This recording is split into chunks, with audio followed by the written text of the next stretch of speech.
Assalamualaikum warahmatullahi wabarakatuh. Pada kesempatan yang berbahagia ini, izinkan saya menyampaikan sedikit materi dengan judul Siti Khadijah. Siti Khadijah binti Khuwailid adalah seorang janda yang kaya di kota Mekah. Parasnya cantik, budinya baik. Ia turunan bangsawan yang luar biasa pada waktu itu. Ia pun pandai membaca. Walaupun ia telah berumur 40 tahun, namun orang-orang bangsawan yang meminangnya banyak sekali karena tertarik oleh sifat-sifatnya yang baik itu. Tetapi belum ada pinangan yang diterima karena memang belum ada yang menarik hatinya. Pada suatu hari, ia hendak mengirimkan barang dagangannya ke tanah Syam, dan untuk mengurus barang-barang itu, ia mencari orang.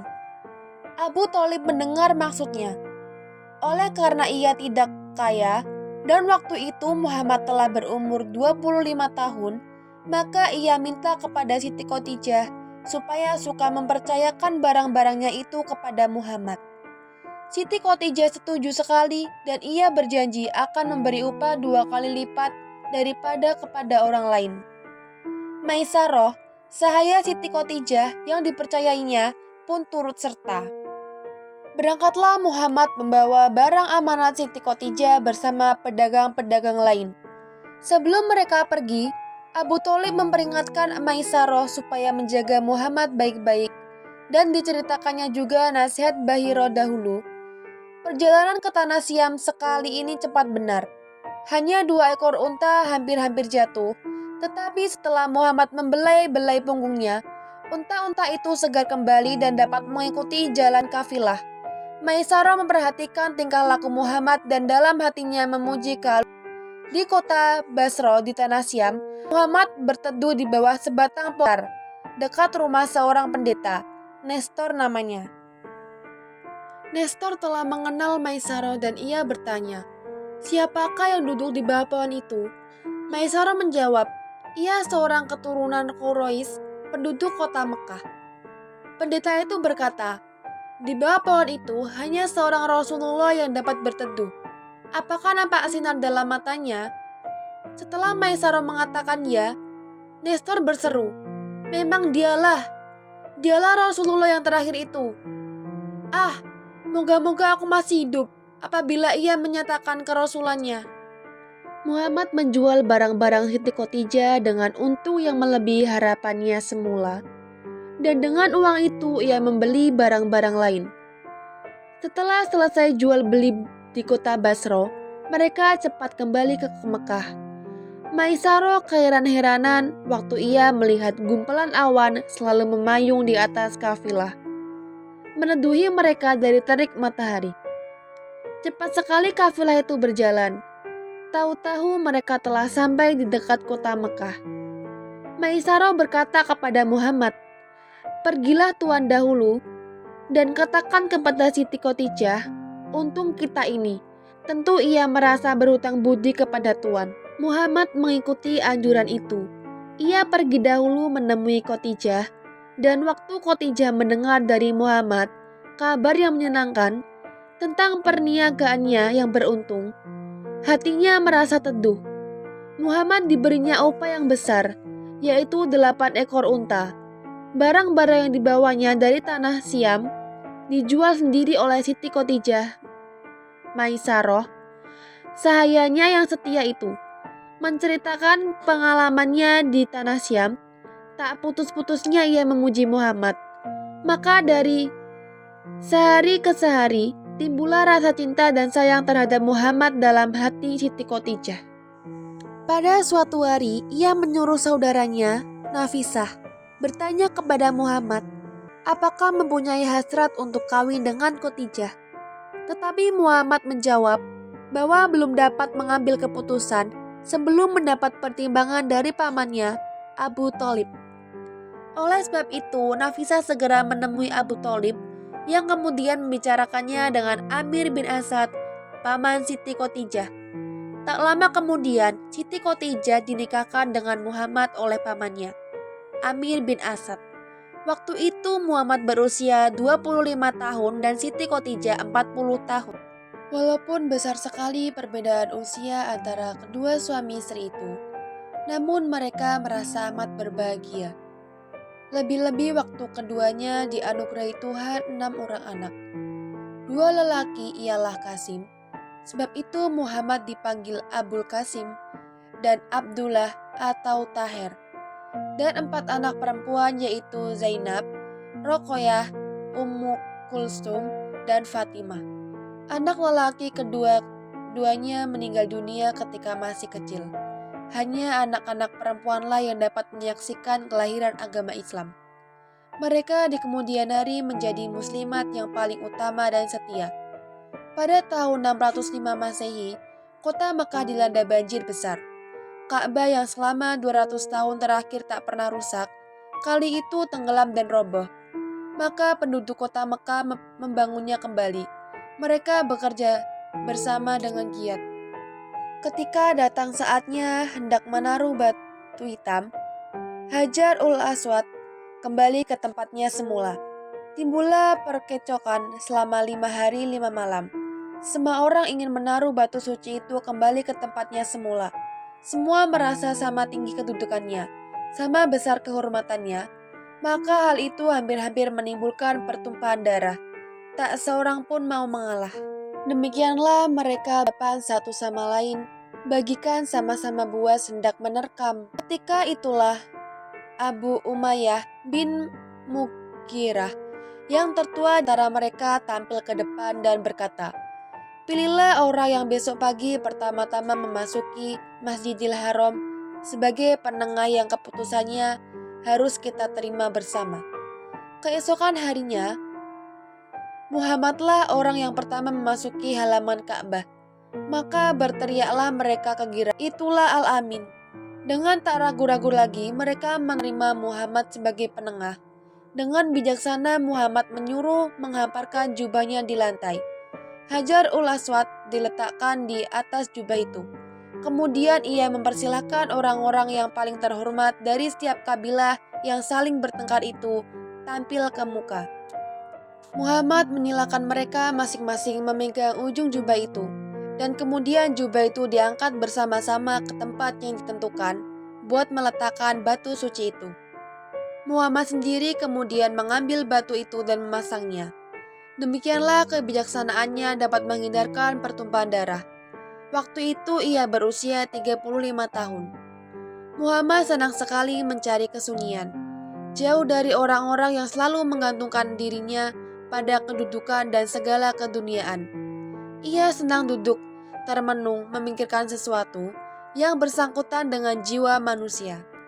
Orang Arab masyhur sekali keberaniannya, keinginannya mempertahankan kemerdekaan, keramah-ramahannya terhadap tamu dan kesatriaan sifatnya. Mereka pandai benar berpidato, cerdas dan tajam otaknya. Bakat penyair mereka memiliki.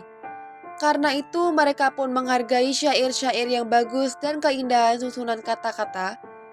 Tak mudah mereka mengatakan suatu syair yang bagus jika kata-kata dan isinya tak memperlihatkan bentuk yang harmonis. Pendek kata, bakat penyair itu adalah salah satu sifat jiwa bangsa Arab. Hatinya terbuka untuk ketinggian budi dan kehalusan perasaan. Maka pasar Ukas, semacam pasar malam yang didirikan dekat kota Taif, memberi kesempatan untuk perlombaan membuat syair yang indah-indah. Syair yang terindah ditulis dengan huruf emas dan digantungkan di Ka'bah. 7 dari syair-syair yang terpilih yang digantungkan di Ka'bah sampai sekarang masih ada dan masih dihafal luar kepala oleh ahli-ahli sastra Arab. Di samping sifat-sifat yang baik itu, orang Arab senang sekali berkelahi, lekas marah, suka berperang, dan tak mau menurut disiplin. Lantaran sakit hati karena satu peristiwa, antara satu kabilah dengan kabilah yang lain bermusuhan sampai beberapa turunan. Hal itu amat menyedihkan hati Muhammad. Karena itu ia seringkali pergi keluar kota, ke padang pasir, untuk merenungkan masyarakatnya itu dan mencari tujuan hidup yang lebih mulia daripada hanya mengejar keduniaan saja. Seorang diri di alam sunyi ia berjalan kian kemari. Pemandangan tak mengidangkan rasa segar atau gembira. Tak kelihatan bunga atau rumput sedikit pun juga. Hanya bukit-bukit batu, jurang-jurang dalam. Tak ada air mengalir sejuk atau air embun membasahi bumi. Hanya terik matahari di mana-mana yang membangkitkan rasa lesu dan wegah. Kakinya menginjak gunung, mendaki tebing-tebing bukit batu, dan pasir halus dari padang-padang pasir di sana-sini. Dalam alam yang sunyi, sepi, bagaikan hanya hatinya saja yang bersuara, ia memperhatikan turunnya matahari di belakang bukit dan timbulnya bintang-bintang di langit yang biru bersih. Pagi-pagi terbitlah fajar, alam menjadi merah, gunung-gunung bagai menyelam dalam warna kemerah-merahan, matahari terbit dan naik, serta memancarkan sinarnya ke bukit-bukit, terus-menerus sampai terbenam kembali. Ia melihat angin ribut membawa dan melemparkan pasir ke sana-sini. Setelah hari terang, ia melihat awan menjadi gelap dan guru menggelegar. Gemuruh bunyinya dari bukit ke bukit. Maka ia merasa hatinya bergetar waktu ia memperbandingkan manusia di hadapan kekuatan dan kebesaran alam yang mengagumkan. Seorang pujangga Inggris, Thomas Carlyle, telah berkata, perkataan seorang manusia sedemikian itu adalah suara yang timbul sewajarnya dari tengah-tengah alam sendiri. Orang mendengarkannya mau tak mau, dan ia harus mendengarkan perkataan itu. Sebagai ia tak pernah mendengarkan apapun juga di dunia ini sebelum itu. Segala perkataan, dibandingkan dengan itu, adalah angin belaka. Demikian ia berkata untuk menyatakan bahwa Muhammad tidak berdusta. Waktu ia mulai menyatakan kerasulannya, hanya dalam kesunyian dapat timbul perasaan jernih. Karena itu orang kadang-kadang mengundurkan diri ke dalam kesunyian untuk tafakur dengan berharapan mendapat ilham. Kita yang dapat berpikir baik-baik dalam suasana sunyi. Karena itu sejak dulu pendeta-pendeta biasa mengeningkan cipta dalam pertapaan untuk berhadapan dengan alam goib. Dekat Mekah, kelihatanlah bukit batu Jabal Nur dan di salah satu tebingnya yang merah, terdapat Gua Hira. Disinilah biasanya Muhammad menyendiri. Di situ ia tinggal bertahan seorang diri. Siang maupun malam, ia membawa semacam makanan dari rumah untuk bekal sekedarnya. Siti Khotijah tak pernah mengganggunya. Pada malam 17 Ramadan tahun 610 Masehi, ketika Muhammad SAW sedang bertahan, tiba-tiba datanglah seorang yang belum pernah dikenalnya. Kedatangannya amat mengejutkan, hingga Muhammad SAW merasa terkejut. Seketika itu juga, terdengarlah suara lantang, "Gembiralah Muhammad, saya Jibril, dan engkau adalah Rasul Allah bagi umat ini," kata malaikat Jibril. Seketika itu juga, terdengarlah suara lantang, "Gembiralah Muhammad, saya Jibril, dan engkau adalah Rasul Allah bagi umat ini," kata malaikat Jibril. Kemudian malaikat Jibril menunjukkan sehelai tulisan sambil berkata, "Bacalah olehmu Muhammad." Oleh karena Muhammad menjawab, "Aku tidak bisa membaca." Maka malaikat Jibril pun mendekap Muhammad erat-erat sambil berkata lagi, "Bacalah olehmu Muhammad." "Saya tidak dapat membaca," jawab Muhammad lagi. Setelah malaikat Jibril mendekap lagi, hingga Muhammad hampir tak bisa bernafas, maka Muhammad pun menjawab, "Apa yang harus kubaca?" Sambil melepaskan Muhammad dari dekapannya, maka malaikat Jibril berkata lagi, "Bacalah, dengan nama Tuhanmu yang menjadikan manusia dari segumpal darah. Bacalah, dan Tuhanmu yang teramat mulia, yang mengajarkan dengan pena, mengajarkan kepada manusia apa-apa yang tidak diketahuinya." Itulah wahyu yang pertama kali diturunkan oleh Allah Subhanahu wa Ta'ala kepada Nabi Muhammad SAW, Nabi dan Rasul Allah.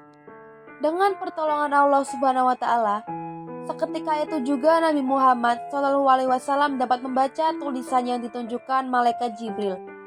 Pada waktu menerima wahyu pertama itu, Nabi Muhammad SAW sudah berusia 40 tahun, 6 bulan, 8 hari, menurut perhitungan tahun bulan Komariah atau tahun Hijriah. Setelah menerima wahyu tersebut, Nabi Muhammad SAW segera pulang ke Mekah dengan tubuh gemetar ketakutan. Hingga setiba di rumah beliau minta kepada Siti Khadijah agar segera menyelimutinya. Waktu itu malam masih agak gelap. Menjelang subuh, baru setelah hatinya tentram, Nabi Muhammad SAW menceritakan pengalamannya kepada istrinya, Siti Khadijah, dengan perasaan cemas dan khawatir. Tetapi istri yang bijaksana itu tidak menunjukkan kekhawatirannya. Bahkan dia berusaha untuk menghibur dan membesarkan hati suaminya. Setelah mendengar cerita Rasulullah SAW, maka berkatalah Siti Khadijah, "Bergembiralah, suamiku yang tercinta. Jangan berputus asa. Ia yang memegang jiwa Khadijah adalah saksiku bahwa engkau menjadi Rasul." Kemudian Siti Khadijah berdiri dan berpakaian untuk keluar. Ia pergi kepada saudara sepupunya, Waraqah bin Naufal. Adapun Waraqah adalah seorang Kristen dan ia telah membaca kitab Injil dan telah membaca keterangan tentang akan datangnya seorang Rasul Allah.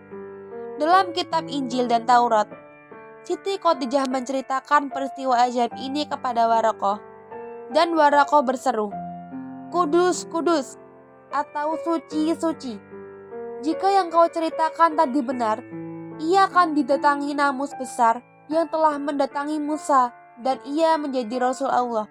Katakanlah, moga-moga ia tetap beriman. Siti Khadijah pulang dan menceritakan apa yang telah didengarnya dari Waraqah. Maka Muhammad pun menjadi tenang.